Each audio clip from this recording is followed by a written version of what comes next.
예, 오늘 뉴스탑10은 바로 여기부터입니다. 1위와 5위를 지금부터 하나하나 만나보겠습니다. 성탄절 연휴가 끝이 났고요. 이제부터 화면을 만나볼 텐데요. 이제 여기 보이시는 국회 본관 226호 새 주인을 맞이하게 됐습니다. 국민의힘의 새 사령탑으로 오늘 오후에 한동훈 비상대책위원장이 공식 취임을 했습니다. 그러면 한동훈 위원장이 이제 비대위원장이 되기까지 절차를 오늘 오전에 있었던 것부터 따져볼까요?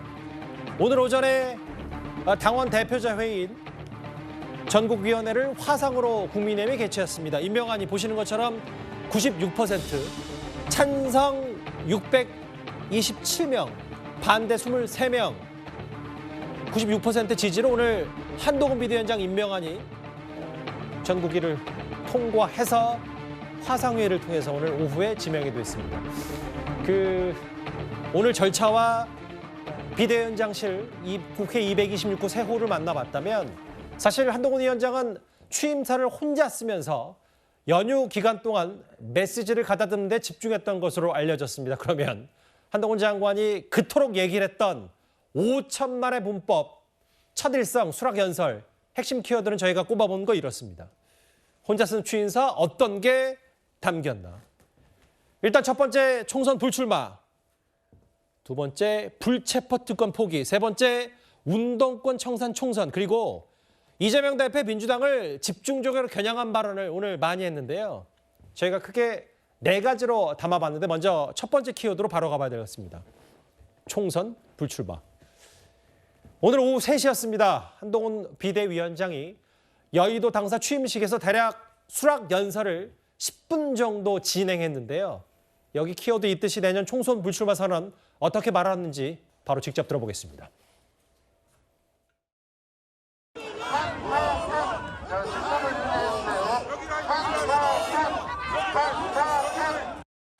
오늘 국민의힘의 비상대책위원장으로서 정치를 시작하면서 저부터 선민후사를 실천하겠습니다. 어려운 상황에서 미래와 동료 시민에 대한 강한 책임감을 느끼기 때문입니다. 저는 지역구에 출마하지 않겠습니다. 비례로도 출마하지 않겠습니다. 승리를 위해서 용기 있게 헌신하겠습니다. 저는 승리를 위해서 뭐든 다 하겠지만 제가 그 승리의 과실을 가져가지는 않겠습니다. 저는 여기 계신 누구보다도 더 열심히 뛸 겁니다. 쭉 들으셨는데 선당 후사가 아니라 선민 후사를 강조하면서 첫 번째 수락 일성의 핵심 메시지 총선 불출마였습니다. 조영 의원님, 네. 정치권 진짜 오래 취재하셨을 텐데 네. 예상하셨어요? 총선 불출마 한동훈 비대위원장? 이런 생각을 했었죠. 저는 이제 서울 종로에 출마할 것이다. 예. 이렇게 돼서 여권이 이제 이렇게 포석을 놓고 있다. 이런 말씀을 드린 적이 있었는데. 예. 근데 그거는 김기현 대표 체제가 계속 유지가 되거나 아니면 뭐 다른 비대위가 한동훈 비대위원장이 아닌 다른 비대위원장이 들어섰을 때를 전제로 얘기를 했던 것이고. 예. 근데 김기현 대표 체제가 갑자기 무너지면서 갑자기 한동훈 비대위원장이 한동훈 법무부 장관이 비대위원장으로 들어섰단 말이죠. 이렇게 되면 지역구 출마는 좀 뭔가 변동이 있지 않을까? 뭐 이런 생각은 충분히 할 수 있었고요. 예. 다만 이제 비례대표까지 불출마하겠다. 이렇게는 뭐 거기까지는 예상을 못했었죠. 사실 예상을 깨긴 했어요, 저 발언이. 그렇죠. 이제 그거는 여러 가지 방법이 있을 수 있습니다. 뭐 과거 DJ처럼 비례대표 후순위에다가 본인을 놔서 뭐 유권자들로 하여금 우리 한동훈을 당선시키기 위해서 우리가 열심히 국민의힘을 찍어줘야 되겠다 하는 그런 어떤 충성심을 유발하는 방법도 있고, 아니면 뭐 전국 유세를 하고 그러면 이제 어차피 앞순위에 들어가야 되지 않겠습니까? 예. 이런 방법도 있는데 아마 본인이 용기와 헌신 얘기를 오늘 하지 않았습니까? 맞아요. 헌신 얘기를 하다 보니까 아마 정치적으로 조금 상상력을 동원하면 사실은 비례대표 후순위도 굉장한 헌신이거든요. 예. 떨어질 수도 있잖아요. 근데 아마 거기까지는 이제 좀 미치지 못했던 것 같고 본인이 그냥 불출마로서 아마 헌신에 보답을 하겠다 뭐 이런 의미로 보이는데 예. 사실은 이제 이 총선 승리의 과실을 본인이 가져가지 않겠다 이렇게 얘기를 하지 않았습니까? 근데 과실은 총선에서 승리하거나 아니면 뭐 이당으로 물러서거나 그 둘 중에 하나잖아요. 이기는 정당을 만들어내니까요. 저는 어떤 경우라도 만약에 총선 승리를 이끈다면 그 과실은 한동훈 비대위원장의 몫이 될 가능성이 높아요. 본인이 가져가든 가져가지 않든. 예. 그리고 이제 만약에 뭐 총선에서 패배를 한다면 뭐 이당이 된다든가 이럴 경우에는 뭐 본인이 과실 여부를 따질 여지도 없는 거죠. 아마 그런 점에서는 본인이 뭔가 확실한 선택을 본인이 이번에 한 것 아닌가 저는 이렇게 평가가 됩니다. 저기 보면 선민우사라는 단어, 당보다는 국민이 먼저다. 그리고 승리 위에 무엇이든 다 하겠지만 승리의 과실을 가져가지 않겠다. 그러면서 지역구 출마도 비례대표도 출마하지 않겠다. 구자랑 변호사님, 구 변호사 생각은 어떠신지 궁금한데 이제 일각의 해석 중에 많은 건 그 혁신위가 주창했던 뭐 헌신 희생과 더 나아가서 본인도 배지 달고 국회의원 신분으로 활동하는 게 아니라 당 승리만 일단 이끄는 게 목표다. 그게 한 발 더 나아간 특권 폐지다. 이런 얘기도 좀 있던데요. 그렇죠. 그래서 그 용기와 헌신을 진짜 몸으로 첫 장면 등장부터 보여주셨다 이런 생각이 들거든요. 저도 사실은 여의도 문법을 되게 싫어하면서도 거기에 좀 찌들었었다 이런 생각이 들어서 반성하게 됐는데 예. 오늘 사실 놀랬습니다. 이거를 먼저 이렇게 다 내려놓고 시작하실 줄은 몰랐거든요. 예상도 못하고 놀라셨군요. 그렇죠. 그리고 보통의 여의도 문법을 보면 나중에 상황 봐가면서 나도 요거 내려놓을게요 이런 식으로 마치 딜하고 간 보듯이 하는 정치인들을 너무 많이 봤기 때문에 처음부터 아무런 조건 없이 내려놓는 거가 굉장히 놀랍고 송영길 대표가 얼마 전부터 계속 한동훈 이제 비대위원장을 공격할 때 심지어는 방탄용 배지가 필요할 것이다, 방탄용 출마할 것이다라고 해서 다들 좀 어이없기도 했는데 그게 얼마나 어이없는지를 오늘 또 행동으로 보여주셨거든요. 그러니까 여태까지 여의도 문법하고 전혀 다르게 국민만 바라보고서 정치를 결심하셨다라는 거를 이 행동에서 보여드리는 것이고 예. 지금 모든 것이 자신의 특권 그리고 선거에 이기고 나서도 당내 장악력에 있어서는 현역 의원인지 아닌지에서 차이가 있을 수도 있는데 그런 거 고려하지 않겠다. 자신은 위기에 처한 이 나라와 국민을 위해서 이 질서를 유지하기 위해서 나왔다라는 선명성을 드러내 보이시면서 정말 진심을 다해서 오늘 발언을 하셨다 이런 생각이 듭니다. 뭔가 의미가 크다, 간단치 않다. 소정 속장님. 네. 그럼 저희가 예전 그래픽을 한번 준비했는데 이거 다 여의도 문법인지 아닌지 모르겠어요. 당시에 우리가 여러 해석을 했을 때 뉴스탑10에서도 수도권 출마하냐, 그럼 종로냐, 마포냐. 자객공천 얘기가 나왔고요. 뭐 비례대표 하면서 선거대책본부장. 이게 가장 시나리오가 커 보였거든요. 비례대표 앞순위하면서 전국 선거를 이끄는 비대위원장으로. 물론 뭐 대선 직행 총리 얘기까지 나왔지만 이 시나리오는 일단 이제 다 없는 얘기가 됐고 비례대표조차 나가지 않겠다. 이렇게 하면서 파격적인 일성을 어느 정도 점수를 주시겠어요? 두 가지 측면이라고 봐야죠. 지금 한동훈 전 장관으로서는 일단 첫 번째는 기득권은 없다라는 선언을 한 겁니다. 예. 그것은 한 전 장관의 이야기 속에서 내가 과실을 따먹지 않겠다 이렇게 얘기했거든요. 예. 그렇다면 앞으로 국민의힘의 공천 과정에서 누구도 과실에 얘기하지 마라. 기존의 기득권을 얘기하지 마라. 이 얘기거든요. 지금. 나도 기득권 내려놓는데 당신들은 당연하다 뭐 이런 얘기죠. 그렇습니다. 그렇기 때문에 향후 진행될 국민의힘의 공천 과정에서 상당한 폭의 어떤 물갈이라든지 엄정한 잣대를 가지고 공천을 하겠다라는 그 선언이라고 봐야 되고요. 두 번째는 이제 내가 다 걸게 하겠다는 거죠. 내가 이번 총선의 결과에 모든 걸 다 걸겠다. 그래서 이제 뭐 지역구든 비례든 안 하면서 전국을 무대로 뛰면서 나의 모든 것을 여기에 쏟아붓겠다. 이 두 가지 의미인데 이 마지막 아까도 뭐 멘트가 나왔지만 누구보다 열심히 뛸 거다 뭐 이런 얘기를 했지 않습니까? 그렇죠. 한 전 장관으로서는 향후에 이제 정치적인 운명 이런 것들이 총선 결과에 달려 있다라고 볼 것이고 그래서 공천과 실질적인 총선 과정에서 아마 뭐 누구보다 열심히 본인 말대로 뛸 겁니다. 근데 문제는 이제 저기에서의 방향성을 어떻게 잡느냐가 굉장히 중요한 거죠. 그러니까 열심히는 할 수 있지만 그 방향성을 제대로 잡을 수 있느냐, 적합한 메시지를 적절한 때 알겠습니다. 던져내면서 이제 그것은 향후에 우리가 좀 지켜봐야 될 관전 포인트가 아닌가 싶습니다. 이게 사실은 이런 수락연설도 오롯이 다 본인이 직접 썼다. 뭐 사실 비서도 있고 이 연설문 작성하는 사람도 분명히 당에 있을 텐데도 오롯이 다 썼고 그러면 본인의 내년 총선 불출마 판단도 오롯이 자기가 다 판단했을 가능성이 거의 100%에 가깝거든요. 이런 한동훈 비대위원장의 불출마 선언이 민주당이 이재명 대표를 겨냥한 것 아니냐는 시각도 있습니다. 이재명 대표는 그동안 내년 총선 출마 여부에 대해서 이렇게 말해왔었습니다. 원희룡 장관 인천 계양을 출마 가능성 제기되고 있는 이현우 의원님이 대표님 내년 총선에 계양도 무서워서 비례대표로 가려 하느냐 이렇게 비판 좀 입장이 냈는데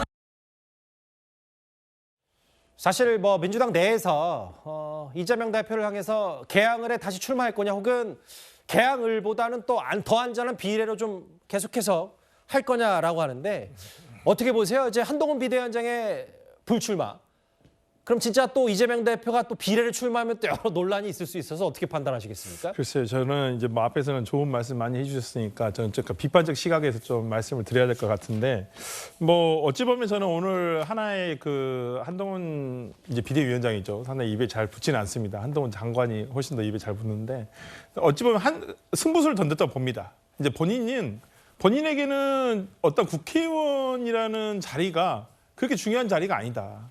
본인은 대권이라든지 아니면 뭐 차기의 어떤 뭐 서울시장이라든지 어떤 그 국회의원으로서보다는 어찌 보면 차기에 대한 내용을 오늘 저는 선언했다고 보고요. 그리고 상당히 참 무책임했다. 저는 오히려 보입니다. 이 총선 결과에 책임지지 않겠다는 거예요. 그렇게 보십니까? 저는 그렇게 예. 보여요. 그리고 예. 총선이 끝나도 국민의힘 당대표는 어쩌면 한동훈 비대위원장이 당대표가 또 될 수도 있겠구나라는 생각이 좀 들 정도로 어떤 선거 결과에 대해서 어떤 뭐 영향을 받지 않고 계속 당대표를 해 가겠다라는 어떤 생각으로 좀 들리고요. 그리고 좀 아쉬웠던 점은 어떤 그 내가 국민의힘을 지금의 어떤 어려움에 빠진 국민의힘을 어떻게 끌고 갈 것인가, 앞으로 어떻게 할 것인가, 국민들을 위한 비전이요. 민생을 어떻게 할 것인가. 과거 국민의힘의 전신의 이름이었던 미래통합당의 미래와 통합이라는 내용이 전혀 보이지 않았다는 점에서 조금 아쉬웠고, 그것이 곧 어찌 보면 싸울 대상이 이재명의 민주당이라는 것인가? 오히려 지금 한동훈 장관이 오늘 한동훈 비대위원장이 천천히 바꾸셔야 됩니다. 예. 말씀하실 내용들은 예. 오히려 지금 당내에서 오히려 지금 개혁을 바라는 민주당 예. 내에서 하는 얘기거든요. 그렇기 때문에 알겠습니다. 오늘 좀 한동훈 장관이 얘기하신 내용들이 조금은 이재명 대표 측이나 아니면 민주당에서 굉장히 이렇게 긴장하면서 봤다가 저는 오히려 그런 오늘 평가를 하시는군요. 기장이 확 풀어지는 하루. 근데 이제 그런 건 있잖아요. 설전 변호사님. 비명계에서 뭐 예상컨대 아니 봐라 한동훈 비대위원장도 기득권 다 내려놓고 총선 다 안 나가겠다고 당만 제대로 이끌겠다고 하는데 이재명 대표 뭐냐 또 방탄 개항을도 확정 안 되고 또 비례도 나간다는 건 이거 진짜 본인 재판 때문에 배지 달라고 국회의원 되려고 하는 건 이런 얘기 당연히 나오지 않겠어요? 그런 얘기 나올 수 있죠. 충분히 그런 뭐 생각을 하시는 당원들도 꽤 있습니다. 그러니까 대권을 바라보는 이재명 대표에게 굳이 총선을 한 번 더 하는 게 무슨 의미가 있느냐. 어차피 이재명 대표는 차기 대권 후보로 나가게 되면 이번 총선이 당선되더라도 임기를 다 마칠 수가 없어요. 그렇기 때문에 그런 내용 비판을 할 수는 있겠지만은 또 책임지는 총선에 대해서 자기가 책임을 진다는 의미에서는 또 이렇게 본인이 나가시는 것도 좋다라는 어떤 당내 의견이 주류적이죠. 아직까지는 저는 그런 부분이 있다고 봅니다. 사실 한동훈 비대위원장이 이렇게 9회 말 투아웃에 등판을 국민의힘에 하면서 정권 심판 선거에서 그래도 어느 정도는 차기 대권의 미래 권력 싸움이 내년 총선 되지 않냐 이런 전망도 있었는데 한동훈 장관의 총선 불출마와 이재명 대표를 좀 엮어서 어떻게 판단하시겠어요? 굉장히 극명한 대비가 있다 이렇게 생각을 하고요. 사실 검사 대 피의자라는 것도 굉장히 전 좁은 의미라서 저것도 적절치 않다. 그 사람들이 그 직책에서 하는 행동을 봐달라. 결국은 공공선을 추구했다라는 것을 더 주목해야 되거든요. 예. 저는 그래서 정의와 부패의 대결이다 이렇게 생각하고 기득권과 새로운 권력, 미래 권력, 새로운 혁신, 희망 그런 대결이다 이렇게 생각을 합니다. 그래서 한동훈 장관께서 지금 취임의 일성으로 내보셨던 그런 다 내려놓고 불출마하고 불체포 특권에 대해서도 우리 당 전체는 그런 사람들만 공천하겠다라고 한 것은 극명한 대비가 되는 것이죠. 이재명 대표 같은 경우에는 당이 사실 좀 어려움에 처할 정도로 이미지가 안 좋았음에도 불구하고 연고도 없는 개항으로 가서 자신이 출마하면서 전국 선거에 대해서 이끌겠다 그러더니 오히려 다른 민주당 사람들을 불러들여서 자기 선거를 돕게 만들었었거든요. 예. 이런 것들은 국민께서 다 보셨기 때문에 과연 당을 위해서 희생하는지 나의 안전을 위해서 나의 방탄을 위해서 나왔었는지 다 뭐 사실은 안다 이렇게 생각을 하기 때문에 지금 내려놓고 시작하는 것은 당 내 혁신뿐만 아니라 국민들 시각에서 그러면 우리나라를 위해서 모두가 다 혁신이 필요한 것이 아닌가라는 공감대를 형성할 수 있기 때문에 민주당에도 파급 효과가 있을 것이라고 생각을 합니다. 극단적인 이재명 대표가 되고 그게 선민후사라고 보신다 구 변호사님은.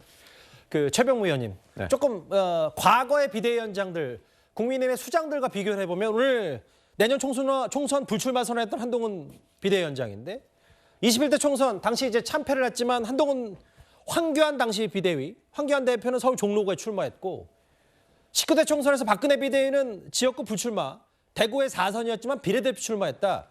좀 절대 비교를 해보면 어떤 생각이 먼저 드세요? 오늘 한동훈 장관의 불출마가. 저게 그때 사정에 따라서 조금씩 달라요. 예를 들어서 박근혜 비대위 같은 경우는 박근혜 그 당시 그 대표가 비대위원장이 예. 사실은 그해 4월에 총선이 있고 곧바로 이제 대선이 있으니까 그때 아마 이제 국회의원직을 내려놓아야 되잖아요. 몇 달 가지 않아서 국회의원직을 내려놓아야 되니까 본인 지역 구민들한테 면이 안 선단 말이죠. 그러니까 차라리 비례대표로 갔다가 이제 내려놓고 후순위한테 이렇게 넘겨주는 쪽을 선택한 것으로 보이고, 황교안 비대위 같은 경우는 이제 본인이 직접 서울 종로구에 뛰어들었죠. 뭐 저것도 하나의 선택의 문제예요. 지금 한동훈 그 비대위원장이 나는 지역구든 비례대표든 불출마하겠다는 것도 잘했다 못했다라고 판단하기보다는 선택의 문제예요.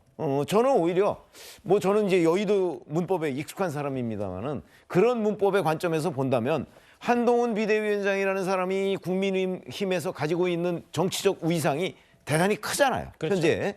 자, 그런데 이 중요한 자산을 어느 뭐 예를 들어서 험지든 아니면 뭐 스윙보터 지역이든 어느 지역에 나가서 그 지역을 확실히 확보하는 게 더 나은 거 아닌가요? 더 나은 선택이 아니냐. 이렇게 얘기도 충분히 할 수 있는 대목이거든요. 예를 들어서 한동훈 비대위원장이 난 비대위원장 맡아가면서 내가 종로에 서울 종로에 나가겠다. 아니면 뭐 이제 민주당 그 뭐 지역 현역 의원이 있는 곳에 내가 선택을 해서 어디에 나가겠다라고 하면 한동훈 비대위원장 정도면 거기 가서 당선 가능성이 좀 높아지거든요. 예. 그러면 국민의힘을 위해서 본인이 헌신하는 거죠. 뭐 꼭 종로는 지금 뭐 최재형 의원이 있으니까 그렇지 않으면 이제 그 국민의힘 현역 의원이 없는 곳에 도전을 해서 그 한석을 민주당으로부터 내가 뺏어오겠다.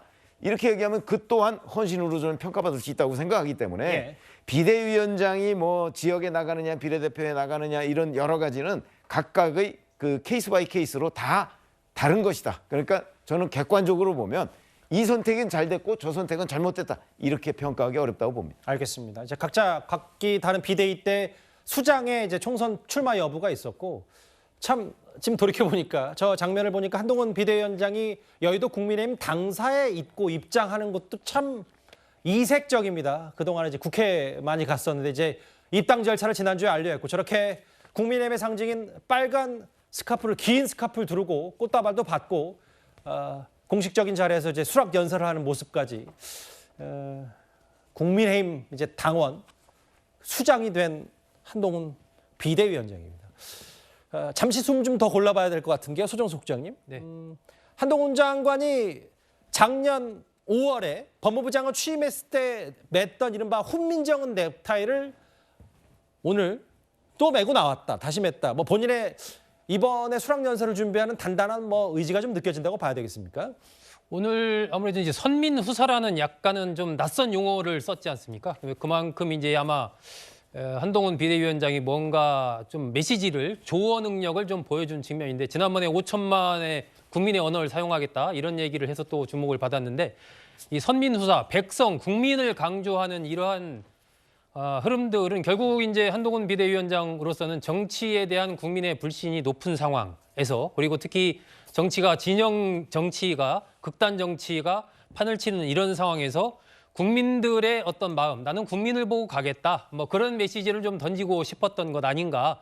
그래서 법무부 장관 시절에 아마 이 용비어천가 넥타이를 메고 왔던 것은 장관으로서 이제 국민을 섬기겠다라는 그런 의미였던 것 같고, 오늘 똑같은 넥타이를 또 메고 나온 것은 이제 정치인으로서 앞으로 어떤 선당 후사보다는 선민 후사를 하겠다는 그런 자신의 메시지와 그것을 좀 더 효과를 극대화하기 위한 그런 측면에서 저 넥타이를 좀 메고 오지 않았나 싶습니다. 이런데 이런 측면에서 이제 약간 이게 과거에 어떤 이 대통령이나 주요 정치인들이 여의도를 좀 이제 우습게 하는 그런 측면이 좀 있었거든요. 그래서 혹시라도 이제 한동훈 비대위원장이 선당 후사와 선민 후사의 그 차이에서 기존의 정치에 대한 어떤 불신감 이런 것들을 표현했다면 그 부분은 좀 생각에 재고를 해야 될 것 같은데, 그것보다는 뭔가 새로운 측면에서 국민이 바라는 정치를 하겠다라는 측면에서 본다면 또 적절한 메시지를 선택한 것 아닌가, 뭐 이렇게 또 평가를 합니다. 예, 훈민정음 넥타이 메고 수락 연설을 했습니다.